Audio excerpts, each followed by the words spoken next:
காமராஜர் படிக்காதவர், அவருக்கு நாட்டின் பொருளாதாரம் பற்றி என்ன தெரியும் என்று பலர் கிண்டல் செய்தனர். ஆனால் அவர் இந்திய பொருளாதார வளர்ச்சிக்கு அவர் அடுக்கடுக்கான ஆலோசனை சொல்லிய போது குறை சொன்னவர்கள் முகம் சுருங்கி போனது. சர்வதேச விஷயங்களில் நேரு என்ன முடிவு எடுத்தாலும் காமராஜரிடம் ஆலோசிக்காமல் முடிவை வெளியிட மாட்டார். குறிப்பாக வெளியுறவு கொள்கைகளில் காமராஜரின் வழிகாட்டுதல் அதிகம் இருந்தது.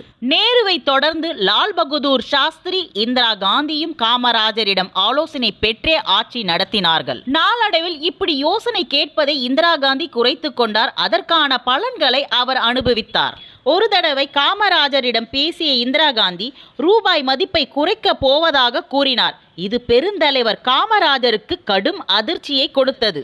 உடனே அவர், நம் நாடு இப்ப இருக்கிற சூழ்நிலையில் ரூபாய் மதிப்பை குறைப்பது நல்லதல்லன்னே, அது பொருளாதாரத்தையே பாதித்துவிடும் என்றார். இந்திரா காந்தி அதை ஏற்கவில்லை. என்றாலும் காமராஜர் விடவில்லை. ரூபாய் மதிப்பை குறைத்தால் இந்திய வர்த்தகம் எத்தகைய பாதிப்பை சந்திக்கும், நடுத்தர ஏழை மக்கள் எப்படிப்பட்ட துன்பத்துக்கு உள்ளாவார்கள் என்றெல்லாம் விளக்கி கூறினார். இந்திரா காந்தி அதையும் கண்டு கொள்ளாமல் பிடிவாதம் பிடித்தார். இதை தடுத்த காமராஜர், சரி, மந்திரி சபையில் இதை பற்றி விவாதித்து முடிவு எடுக்கலாம் என்றார். அதற்கு இந்திரா காந்தி, இந்த மாதிரி முடிவுகளை வெளிப்படையாக விவாதிக்க முடியாது என்று கூறிவிட்டார். காமராஜர் மனவேதனையுடன் வெளியேறினார். மறுநாள் காலை பத்திரிகையில் ரூபாய் மதிப்பு குறைக்கப்பட்டதாக செய்திகள் வெளியாகி இருந்தன.